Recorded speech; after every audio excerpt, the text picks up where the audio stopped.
Hi class, we're on the beginning of week 9 and we're still focusing on targeted cover letters. So we've completed the targeted resume, and again, just to talk about what targeted means, every time you apply for a job, you want to use keywords on your resume and in your cover letter that are the keywords that are being asked for on the job ad in the responsibilities or duties section. Whatever they're asking you to do, you want to mimic or copy some of those keywords onto your resume and cover letter to prove that you actually have those skills, knowledge, or have learned how to do something that they're asking for. And you might use examples from course projects. You might use examples from past work experience. Now, as we scroll down, you'll be reading the file over this last week and this week.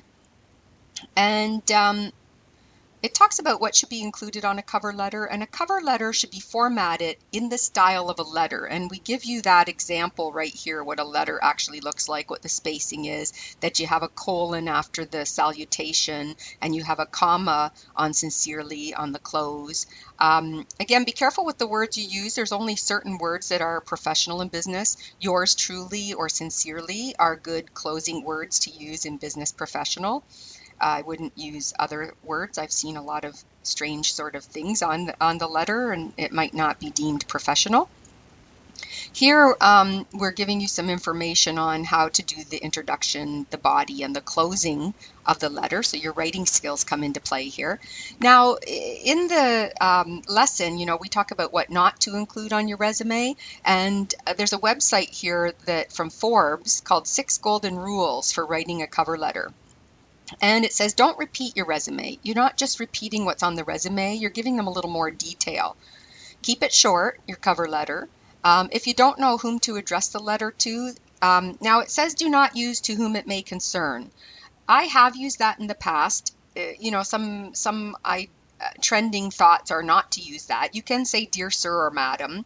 That may also not be something they want to use today with gender neutral language. Usually you can write something like HR department, HR recruiter. Usually the job ad will say send the resume to the HR department or send the resume to the manager of whatever. So sometimes you have a name. You can actually call the company. I've done this before. Find out who the manager is, get their name and spelling of their name, and then you could put it on the letter. Alternatively, you can just say dear, dear School of Business Dean, right? Dear Dean of School of Business, if you were sending it to the business school. So usually, though, it would show a little proactiveness on your part if you called the company and said, who is the dean? Oh, it's Barry O'Brien. How do you spell that? Then you can say, Dear Barry O'Brien, when you start your letter, because you know that's who it's going to. So these are some ideas for how the salutation on your letter should look. Send it as a PDF file, yes, if it's asked in PDF, but if it's asked for Word, send it in Word. Never use the phrase, my name is, and I'm applying for. Right, so the first sentence is usually about what job you're applying for. Some people use, a subject line in their letter that'll say regarding such and such job posting, but you can say I'm applying for the position of administrative assistant with your company that was posted on whatever date or that was posted on LinkedIn, and then you start to talk about your experience. But you don't need to repeat your name because your name's already in the letterhead of the letter or the header, which is also on your resume as a header, and you're also signing the letter with your name. So they don't need to see your name in the first line. And then it says close strong, which means sum it up at the end with a strong closing, and we'll give you some examples of that. Other things, do's and don'ts, right? So, some of these are repeated. So this is from another website, but one of the things that I do want to point out is make sure there's no grammar or spelling mistakes. So it's always important to have someone else read your cover letter, read your resume before you send it out to an employer. And we have a careers office that's here for you as a student at Centennial, and certainly even as a graduate, you can come back and ask them to help you with review your letter, review your resume, help you find jobs. They'll do that. Now, further down in our learning, it asks you to apply the AIDA model in writing. Now, you would have learned this in your Business 333 course, what AIDA is. AIDA stands for attention, interest, desire, and action. So you want to write your paragraphs in such a way to grab the employer's attention, to let them, create interest in you to read the rest of your letter, and then desire to want to meet you, hopefully, and action to contact you. So that's what a cover letter usually has in it. Now, if we were to look at something here, I found a good little website. Do I need a cover letter? Well, yes and no. Some jobs will ask for it. Some jobs will not. So, fewer employers are asking for cover letters these days, but it's always good to do one. If you're in doubt, just do one, right? So it says a cover letter is your personal letter from you to the hiring manager introducing yourself and your qualifications. Your goal should be to speak to the employer's interests.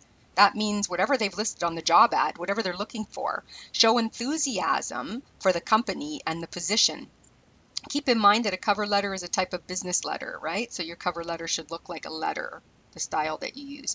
And it must include a date, an address, a salutation. They're giving you some ideas here, a message in the body of it, a closing, and then a signature block. You learned signature blocks back in Comp 106, and you had to put it on your email at the bottom. So you would have like your name, recent graduate from whatever program you just, graduated from. Or some students, I've seen them go potential marketer. They call themselves something like that. But that's a signature block, and it usually would have your email address, your name, your job title, right? And you can look at my signature block when I send you a message. I have a signature block at the bottom, right? So everybody does. And because you wouldn't be working for a company right yet, unless you have your own company, you wouldn't have a company signature block, but later you will. Now this article talks about AIDA. And what I like about it is I can give you some examples. So grab attention. And the writer of this article is giving us some examples. I would like to apply for the administrative assistant position I saw advertised on Craigslist. So that's a good opening. Another one is I'm interested in learning more about career opportunities for administrative staff at your company. Okay, that's a good opening. And then arouse interest. I have 5 years of experience working as an executive secretary at a local company. Well, yes, if you have experience in the field that you're applying for, it's wise. You would want to write that down. You would want to have that on your resume and on your cover letter.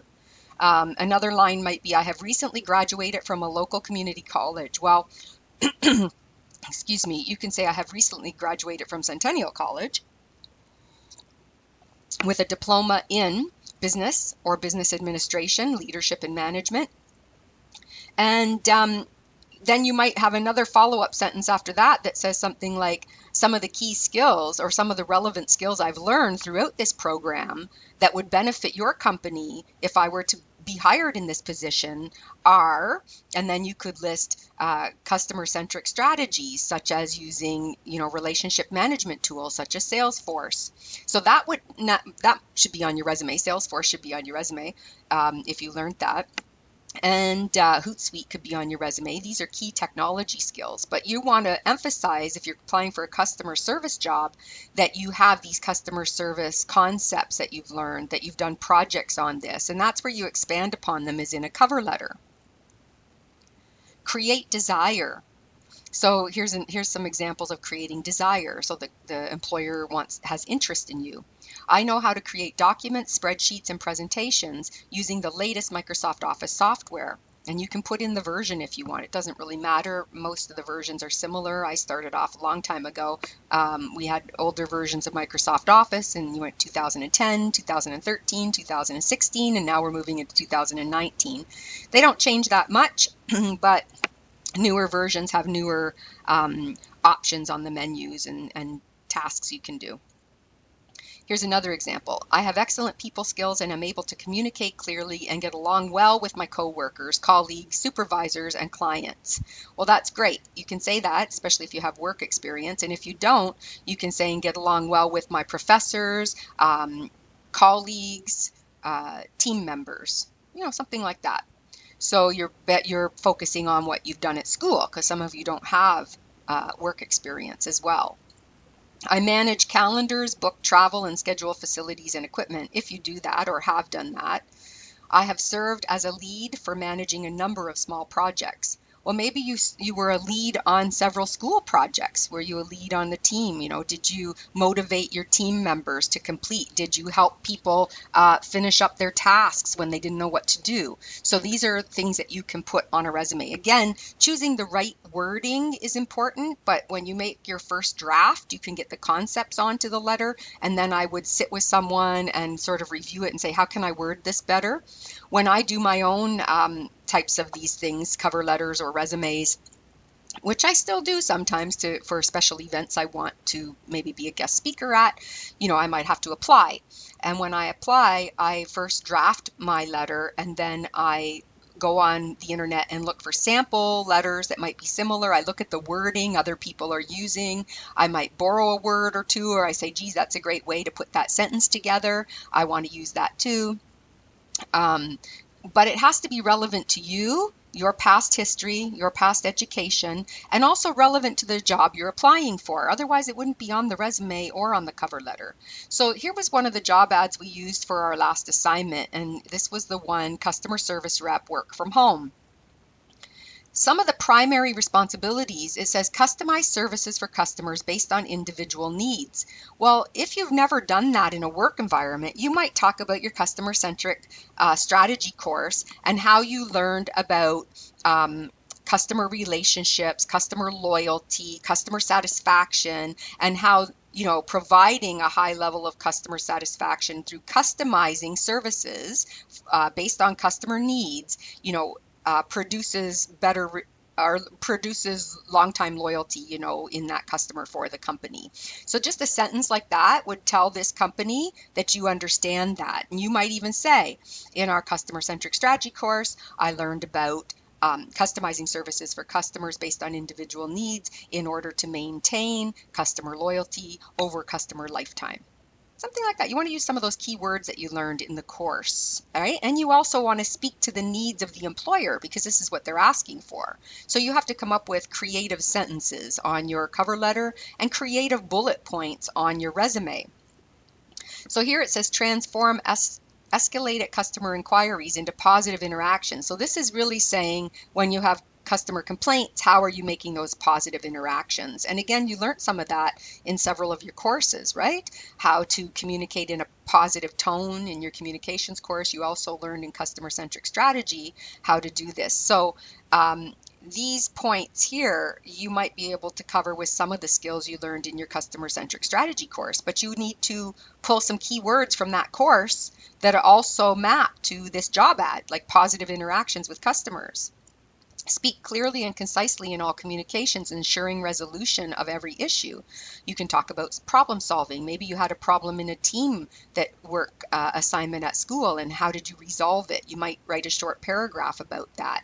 Working in teams can, with conflicting personalities, I have had experience with this through my college education, and often I am the person who collaborates with everyone and gets everyone to work together, right? So, for a positive result or for meeting project goals, something like that, to enable the team to meet project goals. So you want to think about how you're saying this and use some words that you've learned in school.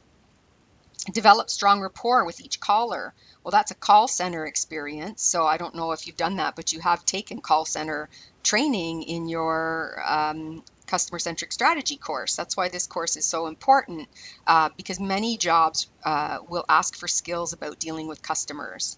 So develop a strong rapport. How do you do that, right? You be professional, you be polite, you ask, we've taught you techniques, you're smiling, you're introducing yourself to the customer. But what you want to say to an employer here is that, you have developed skills throughout your college program in how to build rapport with customers, both on the phone and in person. I might write something like that. Now it's asking for multitasking, right? Windows. So you want to have some technology listed on your resume, and you also maybe want to say that you're a multitasker. But if you're not a multitasker, don't say it, right? You want to find a job ad that you're going to apply for where you have most of the skills and abilities. You might not have them all, and that's okay. But I would say you want to have about 80 to 90% of them if you're applying for the job. And if you don't have that, then don't apply for that job. Apply for something else. So it asks about speaking on the phone, emphasize and be friendly with people. Oh, empathize and be friendly with people. Use logic, be part of a team. So these are the things that when you do your cover letter, you should tell a little story about in the cover letter. Like, for example, this is the action part, right? So, for example, we just covered the desire part. I can manage calendars, book travel, and schedule facilities. I have excellent people skills and able to communicate. So this is talking to those requirements on the job ad. Action. So when you close the cover letter, you want to say something like, I would love to. I don't think I would say love in a professional business letter because you don't want to have strong emotions in letters that are business type letters, and you don't want to have strong politics, for example, in business letters.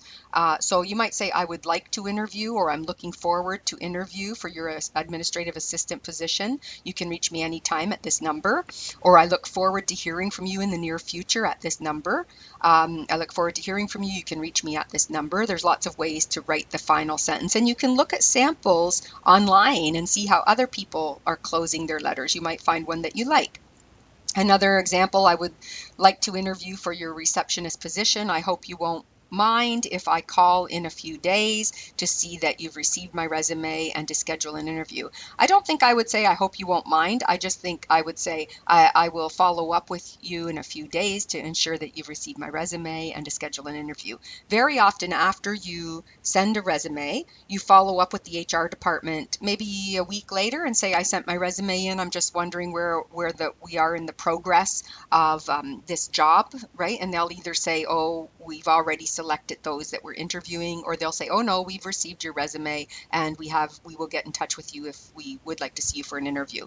At least you know where they are in the process of reviewing all of the candidates. And then there's a little sample letter, and at the bottom it said, I look forward to your call sincerely, and then your name, right? So that's your closing with your signature. You could even put under, well, in this case, you see the signature says Peter Barrett, but at the top, Peter has used a header and it's got his address and phone number and email. So your signature block doesn't need to repeat all of that, right? So if I'm sending a letter and I don't have personal letterhead on it, I do not have this, then at the bottom of my name, I usually will put my phone number and email. Like when I work for an organization, it usually goes out on organizational letterhead. So at the bottom, I will put my email and phone number so people can contact me. But if you're creating your own letterhead with your own address, phone number, email, LinkedIn URL, you don't need to repeat it again at the bottom of the letter. Okay, everyone, I think that's enough information for today. And again, how to use AIDA to create interest in your letter, right? Attention, grab the employer's attention, tell them all the skill, well, not all of the skills, but some of the skills that you have that map to that job ad, maybe the most important ones, usually the ones they list first on the job ad. You might want to speak to some of those. Create a few sentences that talk about how you've developed those skills or applied those skills, either in the workplace or in the school, in your educational career or in your work career. Either one is good, right? So we want to have examples of this. Okay, thank you.